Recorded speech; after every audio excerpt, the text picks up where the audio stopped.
Everything has looked pretty bad for growth stocks in recent weeks. Some of the previous year's fan favourites have been butchered, literally sliced in half in some cases, and others losing around 35% of their market value in just a short period of time. Now, in my opinion, there is little to no reason for the sell-off, apart from inflation concerns, which, yes, are a valid concern, and markets getting overcooked. But just because there isn't a clear reason with each individual company doesn't mean anyone should panic. In fact, it should mean the complete opposite. And I've sensed a lot of nervousness and anxiety from retail investors and the followers of the channel and Patreon members, which of course is natural, and at the end of the day, you are putting your hard-earned money at risk in a seemingly irrational market.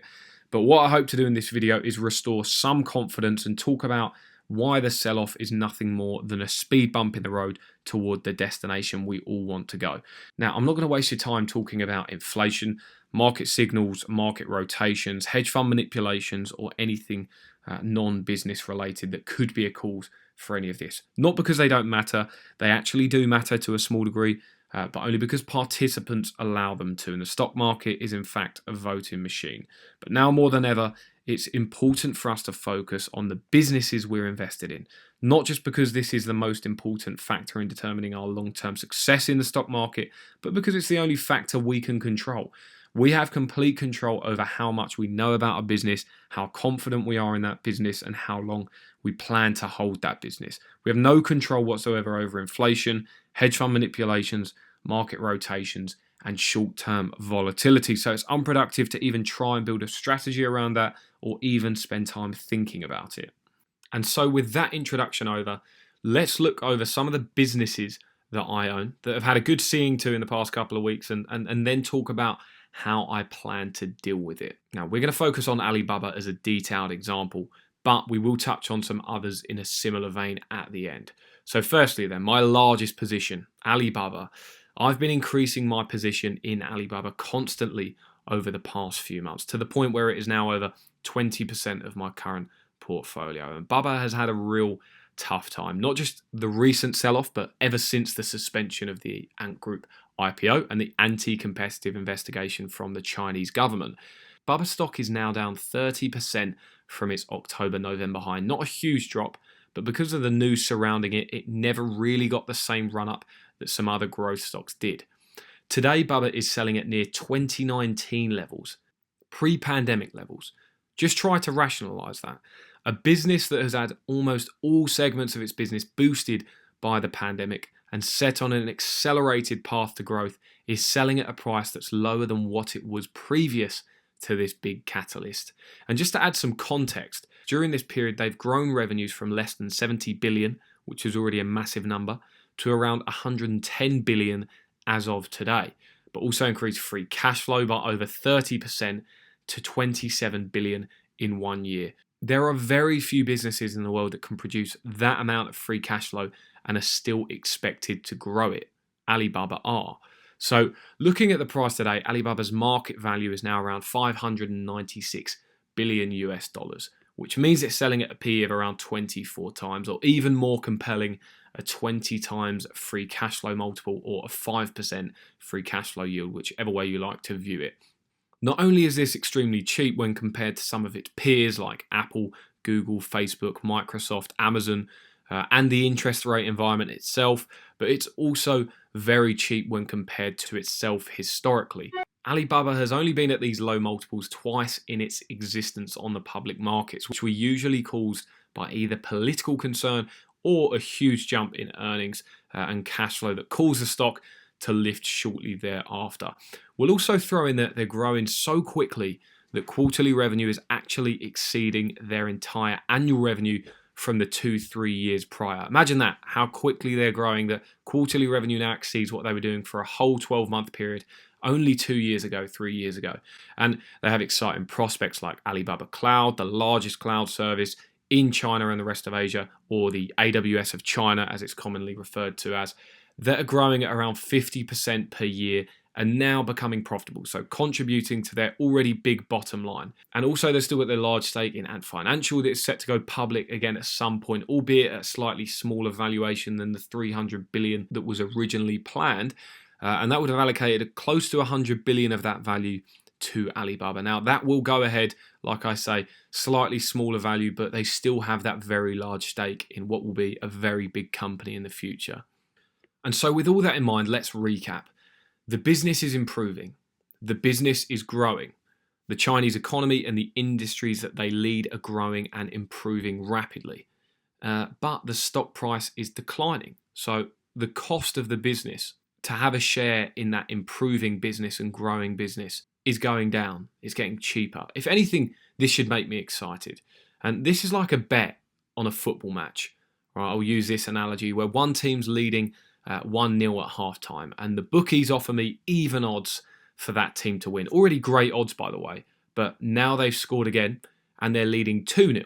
But the bookmakers still offer me even odds for that team to win. They offer me the same odds, even though it's become increasingly likely that they will win. FYI, even odds basically just means offering to double your money on the bet.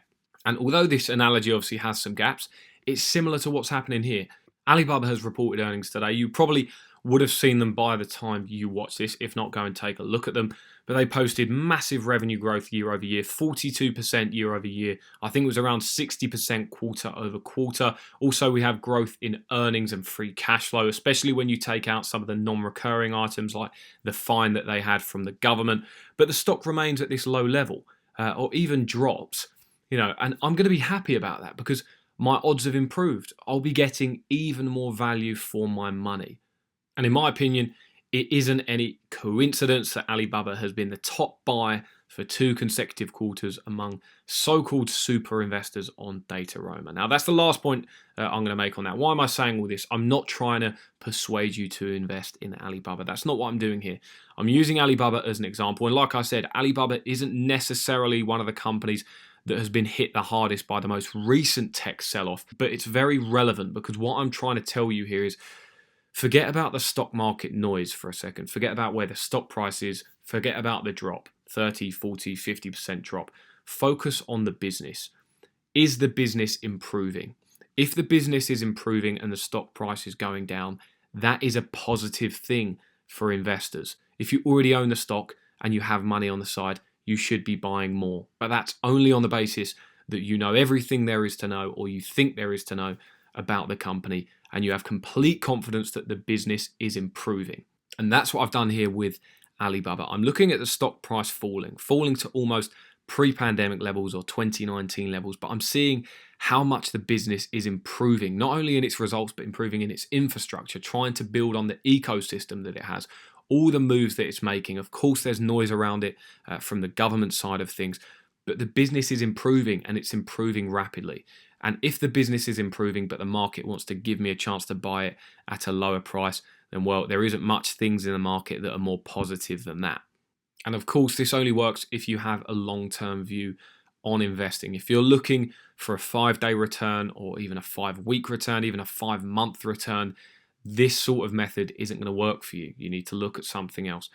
And I plan to hold these businesses for 5 years at a minimum, and mainly because I know that over 5 years or more, the stock price performance will be close to mirroring the performance of the business or match the underlying earnings growth of that business. That's why your risk and chance of loss is reduced by holding over a medium to long-term period. And markets or growth stocks selling off isn't anything new. Let's take a look at Amazon as an example. Amazon in its history has had an abundance of major sell-offs, losing 50% or more of its value on many occasions. Now, looking back at those situations, they seem menial, where the fear in markets, but also fear in tech companies or valuations, whatever it was in hindsight, and of course hindsight is a wonderful thing, it was probably the perfect time to hold or even buy more. And 10 or 5 or even 2 years later, let's take just the 2018 year drop here. It doesn't even look like a big event, and it would have been a perfect time to buy and make a killing in a 2-3 year period. We have a similar situation with Facebook. Look how many times recently Facebook has lost 30% or more of its value in a short period. If you would have just focused on the business operations and the business improving, you would have held through and even found yourself a great opportunity to buy at a heavily discounted price. I think that 2020 dip there would be around 13 to 14 times price to earnings for Facebook currently. So you could have bought Facebook for a steal if you were just focused on the results of the business and if the business is improving, not think about the noise surrounding it. And these are just two examples of where if you focus solely on the business and it improving, you would have done exceptionally well. Now, another company that I own some shares of that has been hammered is Palantir. And it's a similar situation and message I'm going to deliver here. So I'll try not to repeat myself too much. Palantir posted amazing results for Q1. They're growing $1 billion revenues at over 45% year over year and have adjusted margins that are in the region of 40%. So when this company matures, it will be a very profitable company. These are all amazing signs that the business is improving. They also have so many impressive contract wins and new appointments that are disclosed frequently that suggest the business is heading in the right direction and leading down a road to success.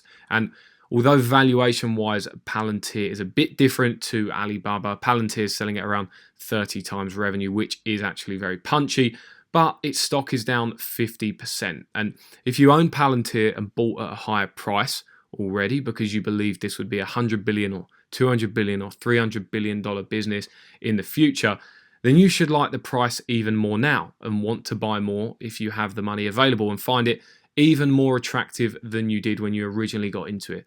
And that's only if you researched the business and believed in the business in the first place. Because I'll tell you one thing, the business has only been improving during the period of the 50% drop. They've shown that in their results. So everything else is just noise and speculation. And that just about does it for this video, guys. If it was repetitive, it was because it's meant to be. Hopefully, I drilled home that message and gave you an idea of how I'm looking at the markets in these times. Let me know in the comments below what your strategy is and how you're dealing with things at the moment. Leave a like if you enjoyed the video. Subscribe to the channel if you haven't already. I will see you all in the next one. Good luck with your investments.